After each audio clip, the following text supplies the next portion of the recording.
Alhamdulillah Alhamdulillah wa bihamdihi adada khalqih wa ridha nafsih wa zinata arshih wa midada kalimatih. Ashhadu an la ilaha illallah wa ashhadu anna Muhammadan abduhu wa rasuluh la nabiyya ba'dah. Ballagha risalah wa addal amanah. Allahumma salli wa sallim ala nabiyyina Muhammad ibn Abdillah wa ala alihi wa sahbihi ajma'in, amma ba'du. Fa'usikum wa nafsi bitaqwallah wa ta'atihi la'allakum tuflihun. Ya ayyuhalladzina amanu taqullaha haqqa tuqatih wa la tamutunna illa wa antum muslimun. Wa fi ayatin ukhra, ya ayyuhalladzina amanu in tansurullah yansurkum wa yusabbit aqdamakum.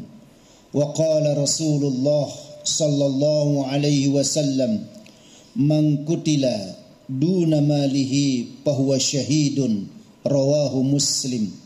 Shadaqallah wa sadaqa Rasulullah sallallahu alaihi wasallam. Wa nahnu ala dhalika minasyahidin wa syakirin walhamdulillahi rabbil alamin.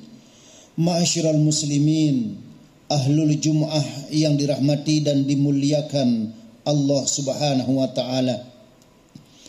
Topik khutbah saat ini berjudul tujuan Allah menurunkan syariat Islam. Namun sebelumnya, pada kesempatan yang sangat baik ini, marilah terlebih dahulu kita panjatkan puja-puji syukur kehadirat Allah subhanahu wa ta'ala yang telah memberikan kita bermacam-macam nikmat, dan dengan terpadunya sekian banyak nikmat tersebut sehingga kita dengan ringan kaki melangkah ke tempat yang mulia ini. Semoga langkah kaki kita ke tempat yang mulia ini kita berharap semua di bawah ridha dan maghfirah dari Allah subhanahu wa ta'ala. Salawat serta salam tak lupa kita curahkan kepada baginda Rasulullah sallallahu alaihi wasallam wa ala alihi wa sahbihi wa man tabi'ahu ila yaumil qiyamah. Semoga kita semua beserta zurriyah keturunan-keturunan kita kelak di yaumil qiyamah mendapat syafaatul kubronya Rasulullah sallallahu alaihi wasallam. Selanjutnya, pada kesempatan yang sangat baik ini, marilah sama-sama kita berusaha dan terus-menerus berusaha untuk meningkatkan kualitas takwa kita kepada Allah Azza wa Jalla. Takwa dalam arti yang sebenar-benarnya, yakni dengan menjalankan segala yang diperintahkan oleh Allah Subhanahu wa ta'ala kapan dan dimanapun kita berada, dan menjauhi segala yang dilarang oleh Allah Subhanahu wa ta'ala kapan dan dimanapun kita berada. Semoga dengan bekal takwa ini kita bisa meraih kebahagiaan baik di dunia maupun di yaumul qiyamah. Ma'asyiral muslimin, sidang Jum'ah yang dimuliakan Allah subhanahu wa ta'ala. Kalau kita membuka lembaran-lembaran khazanah ilmu keislaman, maka kita akan menemukan sebuah kaidah yang disebut dengan al-maqasidus syariah, maksud dan tujuan Allah menurunkan syariat Islam. Kaidah al-maqasidus syariah ini sering juga disebut dengan al-kulliyatu al-khamsu, 5 prinsip di dalam ajaran Islam. Ada 5 tujuan Allah subhanahu wa ta'ala menurunkan syariat Islam dalam hidup dan kehidupan kita. Yang pertama, tujuan Allah menurunkan syariat Islam ini hifzuddin, untuk menjaga agama, untuk memelihara agama Islam ini. Apa maksudnya menjaga atau memelihara agama Islam ini? Beragamalah dengan cara yang baik. Jangan pernah permainkan agama Islam ini. Tetap jadikan Al-Quran sebagai pedoman atau rujukan dalam menjalani hidup dan kehidupan ini. Dan tetap jadikan Rasulullah sebagai kudwah, panutan dalam hidup dan kehidupan ini. Itulah yang disebut dengan beragama dengan cara yang baik.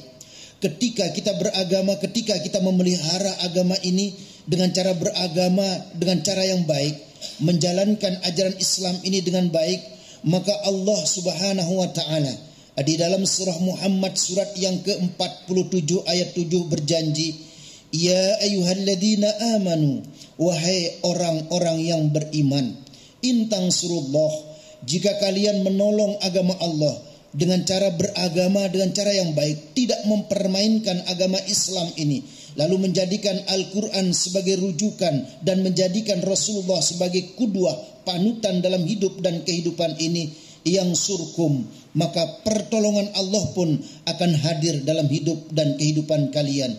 Wa yusabbit aqdamakum, dan Allah akan mengokohkan langkah kaki kalian. Para mufassirin menerjemahkan makna wa yusabbit aqdamakum, Allah mengokohkan langkah kakimu apapun profesi kita saat ini. Jikalau profesi yang Allah berikan kepada kita, kita jadikan sebagai jembatan untuk menolong agama Allah, maka Allah akan berikan kita kekuatan untuk menjalani profesi yang Allah berikan kepada kita. Itulah tujuan Allah yang pertama, menurunkan syariat Islam untuk menjaga agama Islam ini. Lalu as-sani yang kedua, tujuan Allah menurunkan syariat Islam ini hifzun nafsi, untuk menjaga nyawa. Tidak diperbolehkan kita menghilangkan nyawa kita sendiri, dan juga tidak diperbolehkan di dalam Islam kita menghilangkan nyawa orang lain. Kenapa kita tidak boleh menghilangkan nyawa orang lain? Karena di dalam pandangan Islam sesungguhnya kita terikat oleh 3 persaudaraan. Pertama, ukhuwah Islamiyah, kita bersaudara karena kita sesama muslim. Lalu yang kedua ada ukhuwah al-wataniyah, kita bersaudara karena kita satu nusa, satu bangsa, kita di bawah bingkai NKRI. Lalu yang ketiga ukhuwah al-basyariyah, kita bersaudara karena kita sesama manusia. Inilah yang diberikan contoh oleh Rasulullah ketika Rasulullah sedang bercengkrama dengan para sahabat. Tiba-tiba lewat jenazah Yahudi, lalu Rasulullah pun berdiri memberikan penghormatan. Kalau bahasa yang kita pinjam, maka Rasulullah pun mendapat teguran dari sahabat, ya Rasulullah, yang lewat itu adalah jenazah Yahudi. Maka Rasulullah memberikan sebuah jawaban, kita terikat oleh ukhuwah al-basyariyah, kita bersaudara karena kita sesama manusia.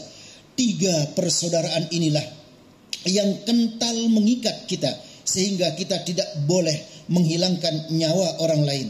Bahkan di dalam Al-Quranul Karim surat An-Nisa ayat 93, Allah Subhanahu wa taala berfirman, "Wa may yaqtul mu'minan muta'ammidan", barang siapa yang menghilangkan atau membunuh orang mukmin dengan muta'ammidan, unsur sengaja, fajazauhu jahannam, maka balasan mereka adalah neraka jahannam, khalidan fiha, mereka kekal di dalamnya, wa ghadiballahu alaihi, Allah pun marah kepadanya, wa la'anahu, dan Allah melaknatnya, wa addalahu adaban azima, dan Allah siapkan azab yang sangat pedih. Itulah balasan bagi orang-orang yang suka menghilangkan nyawa orang lain. Dan inilah fenomena yang kita hadapi saat sekarang ini. Betapa banyak kita lihat di layar kaca seorang suami yang tega menghilangkan nyawa istrinya, atau sebaliknya, bahkan ada anak yang menghilangkan nyawa orang tuanya. Karena itulah syariat Islam hadir di dunia ini untuk memuliakan nyawa, untuk memuliakan jiwa kita. Itulah tujuan Allah menurunkan syariat Islam yang kedua. Lalu yang ketiga, tujuan Allah menurunkan syariat Islam adalah hifzul aqli, untuk menjaga akal. Tidak diperbolehkan juga di dalam Islam kita merusak akal kita. Bahkan di dalam Al-Quranul Karim surah Al-Ma'idah ayat 90, Allah Subhanahu wa taala berfirman, ya ayyuhalladzina amanu, wahai orang-orang yang beriman, innamal khamr, sesungguhnya yang namanya khamr, wal maisir, dan juga yang namanya judi, wal ansab, dan juga yang namanya berhala, wal azlam, dan mengundi nasib, rijsun, itu semua adalah perbuatan yang kotor, itu semua adalah perbuatan yang najis, min amali syaitan, juga bagian daripada aktivitas setan. Fajtanibu, karena itu jauhilah perbuatan tersebut, la'allakum tuflihun, semoga kalian menjadi orang-orang yang beruntung. Syariat Islam yang ketiga bertujuan untuk menjaga akal kita, karena dengan akal inilah kita bisa membedakan mana yang baik, mana yang buruk, mana yang pantas dan mana yang tidak pantas kita lakukan. Bahkan dengan akal inilah kita bisa menentukan apakah kita akan ke surganya Allah atau ke nerakanya Allah. Islam begitu memuliakan yang namanya akal kita. Lalu tujuan Allah menurunkan syariat Islam yang keempat adalah hibzun nasli, untuk menjaga keturunan. Tidak diperbolehkan kita merusak zuriyah, keturunan-keturunan kita. Karena itulah yang namanya perzinaan ditutup total di dalam Islam. Demi untuk menjaga yang namanya keturunan, maka dibukalah pintu yang namanya an-nikah, yaitu pernikahan. Lalu disodorkan bentuk-bentuk pendidikan oleh para ulama salafus solihin, sehingga kita menemukan di dalam Islam ini ada dua macam bentuk pendidikan. Yang pertama, tarbiyatul aulad qoblal wiladah, didik anakmu sebelum dia lahir. Lalu yang kedua, tarbiyatul aulad ba'dal wiladah, didik anakmu setelah dia lahir. Konsep pendidikan semacam ini yang disodorkan oleh para ulama salafus solihin demi untuk menjaga zuriyah atau keturunan-keturunan kita. Lalu yang terakhir, tujuan Allah menurunkan syariat Islam ini adalah hifzul mal, untuk menjaga harta. Tidak diperbolehkan kita mengambil harta orang lain, sahabat, teman ataupun tetangga kita dengan cara yang tidak baik. Bahkan juga Islam tidak memperbolehkan kita menghambur-hamburkan harta yang mutlak mungkin milik kita. Karena sifat boros merupakan sifat yang sangat tercela di dalam Islam. Karena itulah syariat Islam hadir untuk memuliakan atau menjaga harta kita. Di dalam hadis yang diriwayatkan oleh Imam Muslim, Rasulullah sallallahu alaihi wasallam bersabda, "Man qutila duna malihi fahuwa syahidun." Barang siapa yang terbunuh karena dia membela menjaga hartanya, fahuwa syahidun, maka orang ini mati syahid dan masuk ke surganya Allah Subhanahu wa taala. Sebuah kemuliaan yang Rasulullah berikan kepada umatnya demi untuk memuliakan atau menjaga hartanya. Bahkan juga di dalam surah Al-Baqarah ayat 188 Allah Subhanahu wa taala berfirman, wala ta'kulu amwalakum bainakum bil batil, dan janganlah kalian memakan harta saudara kalian dengan cara yang batil. Kalau 5 tujuan Allah menurunkan syariat Islam ini kita kembangkan dalam hidup dan kehidupan kita, yakin percaya kita akan menemukan sebuah ketenangan, kita akan menemukan sebuah kebahagiaan, baik kebahagiaan di dunia maupun kebahagiaan di yaumul qiyamah. A'udzu billahi minasyaitonir rajim. Bismillahirrahmanirrahim. Wal asri innal insana lafi khusrin illa alladziina aamanu wa 'amilus solihati wa tawasaw bil haqq wa tawasaw bis sabr. Barakallahu li wa lakum fil Qur'anil 'azim wa nafa'ani wa iyyakum bima fihi minal ayati wadh-dhikril hakim wa taqabbala minni wa minkum tilawatahu innahu huwas samiul alim. Aqulu qawli hadza wa astaghfirullahal adzim li wa lakum wa lisairil muslimina wal muslimat wal mu'minina wal mu'minat fastaghfiru innahu huwal ghafurur rahim.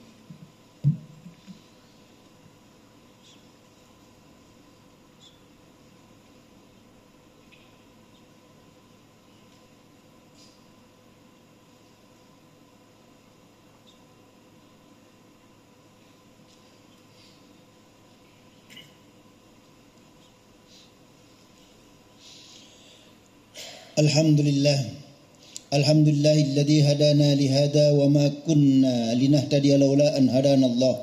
Asyhadu an la ilaha illallah wa asyhadu anna Muhammadan abduhu wa rasuluhu la nabiyya ba'dah.